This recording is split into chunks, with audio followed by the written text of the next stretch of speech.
Good morning बच्चों। आज हम आपकी वर्कशीट नंबर 24 जो आपके इतिहास के चैप्टर मुगल साम्राज्य जो चौथा चैप्टर है उसमें से आई है।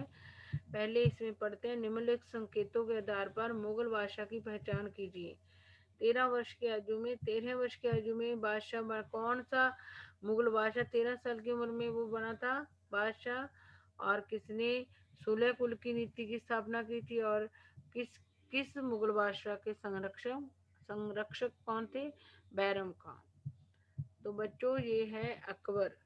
तो आप अवश्य ही मुगल बादशाह अकबर की बात कर रहे हैं। आइए हम बादशाह अकबर के बारे में जानकारी प्राप्त करते हैं। तो बच्चों आपको पता है मुगलों के पहले बादशाह कौन थे? बाबर, जिनकी मम्मी चीन के चंगेज खान वंश से थी और पापा तैमूर वंश से थे।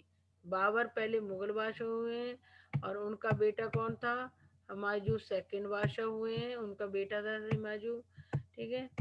और फिर हमायूं उनका बाबर पहला हुआ, फिर हमायूं, हमायूं के बाद अकबर। तो क्या हुआ? पहले बाबर थे, दूसरे हुमायूं थे, तीसरे हुमायूं का बेटा अकबर। अब हम अकबर के बारे में पढ़ते हैं कि उन्होंने कौन कौन से काम करे थे। तो अकबर ने क्या करा था बच्चों? अकबर सबसे मुगल बादशाहों में सबसे ज्यादा लंबे 40 साल के लगभग इन्होंने राज किया था। तो हम पहले पढ़ते हैं। जब ये 1556 से लेके 1570, जब तक ये 27 ईयर्स के नहीं हो गए, यानी कि 27 साल के नहीं हो गए, 1556 और 1570, 14 साल, मतलब 13 साल के तो गद्दी पे बैठे थे। तो 1556 से लेके 1570 तक कितने हो गए? 14 साल। 14 सालों के बीच इन्होंने अपने जो संरक्षक बैरम खान थे, जो इनकी, क्योंकि ये तो 13 साल के थे, बच्चे थे, तो इनकी रक्षा के लिए इनके फादर ने, हो सकता है जो इनकी फैमिली ने एक व्यक्ति को रख दिया हो जिनका नाम बैरम खान था। और बहुत सारे इनके घरेलू नौकर थे जो घर में इनकी रक्षा वो करते थे, देखभाल करते थे। लेकिन इन्होंने 15 14 अपनी उम्र के, जब ये 13 साल के गद्दी पर बैठ गए थे, उसके बाद गद्दी पर बैठने के 17 साल बाद इन्होंने अपने घरेलू नौकरों से भी स्वतंत्रता प्राप्त कर ली। और अपने जो संरक्षक थे बैरम खां, जब इनको लगा होगा कि मैं अब अपने आप को संभाल सकता हूँ, तो इन्होंने बैरम खां को भी हटा दिया था अपनी संरक्षण रक्षा करने से। घरेलू नौकरों की देखभाल से भी दूर हो गए थे, और अपने जो रक्षक बैरम खान थे उनको भी दूर कर दिया था इन्होंने अपने से 27 साल की उम्र आते आते। और उसने और इन्होंने फिर अपने पिता के, हमायूं के जो दुश्मन थे, जो और मुगलों के दुश्मन थे, उन सब के सैन्य अभियानों को इन्होंने दबाया था, यानी कि उनको हराने की कोशिश की थी। इन्होंने, इनके पापा के दुश्मन कौन थे? शेरशाह सूरी और अफगान। तो उनको भी, उनके सैन्य अभियानों को भी इन्होंने दबाया। फिर इनके राज्य के पास मालवार गोंडवाना थे, वहाँ के जो राज्य थे गोंडवाना और मालवा के, वो भी जब सैन्य अभियान करते थे उनको भी इन्होंने दबाया। अपने सौतेले सौतेले भाई मिर्जा हाकिम थे, मिर्शा नहीं थे, मिर्जा हाकिम थे, उनके, और जो मुगलों के दुश्मन उज्बेक थे, उनके उनको दबाने के लिए भी इन्होंने सैन्य अभियान, शेरशाह सूरी, अफगानों, मालवार गोंडवाना और अपने सौतेले भाई मिर्जा खान और उज्बेकों के विद्रोहों को दबाने के लिए इन्होंने क्या चलाए थे? सैन्य अभियान चलाए थे। और जब ये 25 साल के थे, इन्होंने सिसोदियों की राजधानी चित्तौड़गढ़ पर इन्होंने अपना कब्जा कर लिया था। और फिर उसके 1 साल बाद इन्होंने रणथंभौर राजस्थान में अभियान चलाई थी इन्होंने 68-69 में। और उस टाइम सिसोदियों की राजधानी चित्तौड़गढ़ पर और रणथंभौर पर कब्जा कर लिया था। फिर वहीं से राजस्थान से ये फिर गुजरात में गए। तो गुजरात में भी इन्होंने बहुत सारे 15 साल वहाँ पे सैनिक अभियान चलाए थे। 1570 से लेके 85 तक सैनिक अभियान चलाए गुजरात में। और मिर्जा हाकिम की मृत्यु के पश्चात काबुल को भी उसने अपने राज्य में मिला लिया। इनका जो सौतेला भाई मिर्जा हाकिम था, उसकी मौत हो गई थी जब ये उनकी बार बार वो करते रहे होंगे दबाने की कोशिश। तो उसके बाद उनकी राजधानी थी वो काबुल थी। इन्होंने फिर उसको भी अपने राज्य में, उनके मिर्जा हाकिम के जो भी वो था, राज्य था, उसको अपने में मिला लिया था। दक्कन में अभियानों की शुरुआत की।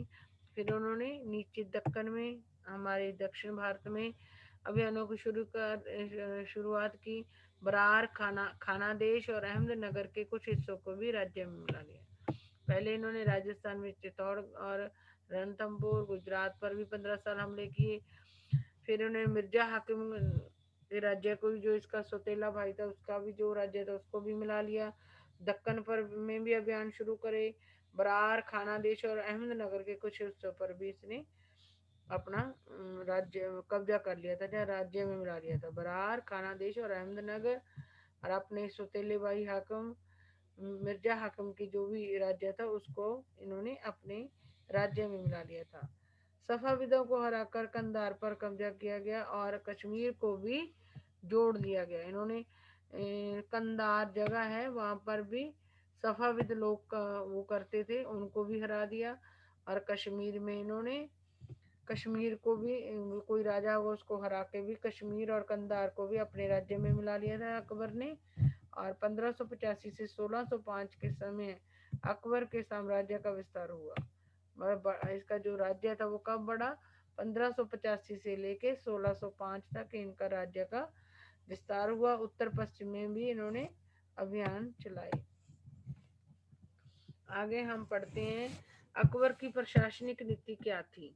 तो इनकी जो प्रशासनिक थी, अब्दुल फजल द्वारा रचित अकबरनामा से अकबर के प्रशासन मतलब वो अपने राज्य में रहने वाले लोगों के लिए शासन कैसे करता था, कैसा राजा था, कैसे अपने जो बड़ा मतलब हर जगह कब्जा करता जाता था। तो अपने राज्य को संभालने के लिए उसकी नीति क्या थी, ये उस अब्दुल फजल ने एक बुक लिखी थी अकबर पे, अकबरनामा। अब्दुल फजल नाम के एक राइटर ने एक बुक लिखी थी अकबर की जिंदगी के ऊपर, अकबरनामा से अकबर के प्रशासन संबंधी, मतलब वो कैसे राज्य, अकबर के बारे में कैसा था, अकबर अच्छा राजा था, बादशाह था या बुरा बादशाह था, सारी उसकी जिंदगी की कहानी अब्दुल फजल ने अकबरनामा बुक में लिखी है। तो वो कैसे शासन चलाता था उसके बारे में हम पढ़ते हैं। उसने जो उसने बहुत बड़े लंबे चौड़े एरिया पर अपना कब्जा कर लिया था। और फिर उसने अपने एरिया को छोटे छोटे सूबों में बांट दिया था। और उन सूबों को जो चलाता था उसको सूबेदार कहते थे। सूबों के प्रशासन को जो देखता था उसको सूबेदार कहते थे। मतलब छोटे छोटे हिस्सों में बांट के हर हिस्से की जिम्मेवारी किसी व्यक्ति को दे दी थी। और जो छोटे छोटे एरिया उन्होंने अपने राज्य के डिवाइड कर, मतलब अपने जो भी उसका प्रांत था, जो एरिया था जहाँ पर वो राज करता था, उस एरिया को उसने छोटे छोटे हिस्सों में बांट के हर हिस्से की जिम्मेवारी किसी व्यक्ति को दे दी थी। और जो जो हिस्से थे, जो उसके एरिया के जो हिस्से थे उनको सूबा कहा जाता है, और उन सूबे को के प्रशासन को चलाने वालों को सूबेदार कहा जाता था। और वो उस एरिया की सरकार भी वही व्यक्ति चलाता था, सूबेदारी। और वहाँ की सेना को भी उस जिस एरिया का वो सूबेदार होता था उस एरिया की सेना को भी वो व्यक्ति दिखता था। या प्रांत भी कह सकते हैं, जैसे हमारा भारत है वो कई राज्यों में या प्रांतों में बटा हुआ है, ऐसे ही अकबर का राज्य भी कई प्रांतों में या सूबों में बटा हुआ था। उस सूबे की उस प्रशासन को चलाने वाले व्यक्ति को सूबेदार कहा जाता था। वो दोनों तरीके के राजनीतिक और सैनिक कार्य सूबे के वो सूबेदारी करता था। प्रत्येक प्रांत में एक वित्तीय अधिकारी होता था, दीवान कहलाता था। मतलब पैसे की देख रेख करने के लिए हर सूबे में एक वित्तीय अधिकारी होता था जिसको दीवान कहते थे। प्रशासन में सहायक अन्य अधिकारी भी थे, जैसे बख्शीश, सैनिक वेतन, सेना को वेतन देने के लिए, तनख्वाह देने के लिए, उसका हिसाब किताब रखने के लिए जो व्यक्ति होता था उसको बख्शी कहते थे। और सदर, जो धार्मिक एवं धर्मार्थ किए जाने वाले कार्यों का जो मंत्री था, तो क्योंकि ये तो इन्होंने तो अपनी पूरा धर्म ही अलग बना लिया था अकबर ने। और धार्मिक एवं धर्म के लिए कार्य करने वाला जो मंत्री था उसको सदर बोलते थे। फौजदार को सेना नायक बोला जाता था। फौजदार सेना के जो कमांडर होते थे उनको सेना नायक, मतलब सेना को जो कमांड देते थे कहाँ जाना है, कहाँ क्या करना है, तो उसको सेना नायक कहा जाता था। वो भी होता था सेना, आपने भी देखा है हर सेना का एक मुखिया होता है, उसको सेना नायक कहते हैं। और नगर का पुलिस का, जैसे अब समाज शहरों में गांव में क्या होता था, लोगों के में लड़ाई झगड़ा होता था, उसको निपटाने के लिए एक कोत वाला होता था जिसको नगर का पुलिस अधिकारी भी कहा जाता था। तो ये तो उसकी प्रशासनिक मतलब कि वो अपने एरिया को उसने छोटे छोटे सूबों में बांट रखा था। हर सूबे की देख रेख के लिए जो व्यक्ति होता था उसको सूबेदार कहते थे। वो से उस एरिया की सेना और राजनीतिक कार्य करता था। और एक पूरे अकबर के राज्य का पैसे का ध्यान रखने वाले वाला अधिकारी होता था जिसको दीवान कहते थे। और हर सूबे के अंदर एक हर सेना के अंदर सेना का जो सेना को जो वेतन देने वाला होता था सैनिक वेतनाधिकारी, उसको बख्शी कहा जाता था। और धार्मिक और धर्म के लिए जो कार्य करने वाला मंत्री होता था उसको सदर कहा जाता था। और फौज में या सेना का जो मुखिया होता था उसको सेना नायक। और शहर और गांव में पुलिस होती थी ताकि कोई लड़ाई झगड़ा ना हो। तो नगर का जो पुलिस अधिकारी होता था उसको कोतवाल कहा जाता था। अकबर की धार्मिक नीति क्या थी? अकबर ने सुलह कुल की नीति का आरंभ किया था। इसके अनुसार उन्होंने ये मतलब जो ये धर्म बनाया था, सुलह कुल नाम का जो धर्म की नीति बनाई थी, उसके अनुसार उस धर्म को मानने वाले लोगों के साथ के बीच में कोई भेदभाव नहीं होगा। जो अकबर के द्वारा बनाए हुए धर्म को मानने वाले लोग थे उनके बीच में कोई भेदभाव नहीं किया जाएगा। इसका केंद्र बिंदु थी नीति शास्त्र की एक व्यवस्था। मतलब इसके जो उनकी उन्होंने ये बनाई थी धार्मिक नीति सुलह कुल की, उसके अंदर उसका केंद्र बिंदु क्या था? वो नीति थी जो हर जगह लागू की जा सकती थी, जिसमें केवल सच्चाई, न्याय और शांति पर बल दिया गया था। मतलब उन्होंने अपनी धार्मिक नीति में कुछ नीति शास्त्र की व्यवस्था भी की थी जिसको हर जगह लागू किया जा सकता था।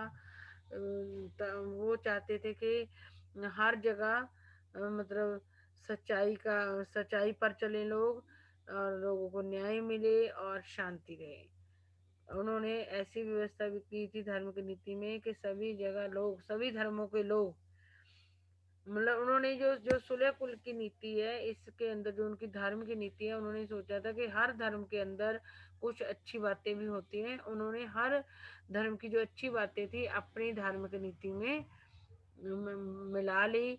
उसी को सभी धर्मों की अच्छी बातों को लेकर अपनी उन्होंने धार्मिक नीति बनाई जिसको सुलह कुल की नीति कहते हैं।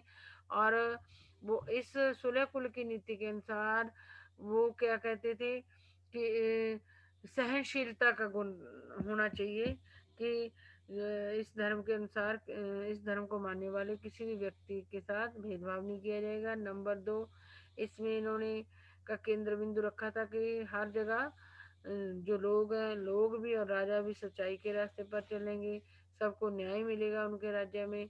और चाहे सारे धर्म को लोगों को न्याय भी मिलेगा उनके साथ। वो लोग भी सच में चलेंगे, सच्चाई के रास्ते पर चलेंगे, और राजा भी चलेगा। और हर जगह शांति होगी। सारे धर्म मतलब वो सारे धर्मों को मिलाकर चलना चाहता था और सबको न्याय देना चाहता था, सबको शांति पूर्व तरीके से रखना चाहता था, और सबके साथ सच सच सबसे सच बुलवाना चाहता था, और खुद भी सच के रास्ते पर चलना चाहता था। तो आगे हम बच्चों पढ़ते हैं अकबर की धार्मिक नीति की विशेषताएं। तो अकबर की धार्मिक नीति की विशेषताएं क्या थी? सहिष्णुता, सहनशीलता उनकी धार्मिक नीति का एक गुण सहनशीलता था, जिसके अनुसार इस धर्म को मानने वाले किसी भी अनुयायी के साथ भेदभाव, मतलब उन्होंने जो धर्म बनाया था उसका एक गुण था सहनशीलता। तो उनकी धर्म की नीति के अनुसार इस धर्म को मानने वाले जो अकबर ने जो धर्म बनाया था उसको मानने वालों किसी भी व्यक्ति के साथ भेदभाव नहीं किया जाएगा। उनकी धर्म की नीति का केंद्र बिंदु थी नीति शास्त्र की एक व्यवस्था जिसको हर जगह लागू किया जा सकता था, जिसमें केवल सच्चाई, शांति और न्याय पर बल दिया जाता था। वे हर कोई व्यक्ति सच्चाई पर के रास्ते पर चले, शांत रहे और उनके साथ न्याय किया जाएगा। अकबर के प्रशासन की विशेषताएं है। दूसरा क्वेश्चन, मतलब आपको भी पता जो अकबर का साम्राज्य था वो कई सूबों में बटा हुआ होता था, और हर सूबे के प्रशासन को चलाने वाले को सूबेदार कहा जाता था, और वह दोनों राजनीतिक और सैनिक कार्य करता था। प्रत्येक प्रांत का एक वित्तीय मंत्री होता था जो दीवान कहलाता था। वित्तीय का मतलब बच्चों पैसे संबंधी मंत्री। वित्तीय का मतलब पैसे संबंधी जो मंत्री होता है। और प्रशासन में सहायक अन्य अधिकारी भी थे। हर सूबे को एक सूबेदार तो नहीं चला सकता, हर सूबेदार की सहायता करने के लिए कुछ अधिकारी होते थे। हर सूबे की सेना को पैसे मतलब वेतन देने के लिए एक वेतन अधिकारी होता था, उसको बख्शी कहा जाता था। और हर सूबे में धार्मिक और धर्मार्थ किए जाने वाले कार्यों का एक मंत्री होता था, उसको सदर कहते थे। और हर सूबे में एक फौजदार सेना का एक नायक होता था, फौजदार होता था जिसको सेना नायक कहते थे। और हर नगर और हर सूबे में एक कोतवाल होता था जो नगर का पुलिस अधिकारी होता था, जो आम लोगों के लड़ाई झगड़ों को निपटाता था। बच्चों इतनी सी आपकी आज की वर्कशीट। अगर आपको पसंद आई हो तो प्लीज़ इसको लाइक और सब्सक्राइब करना मत भूलना। थैंक यू बच्चों।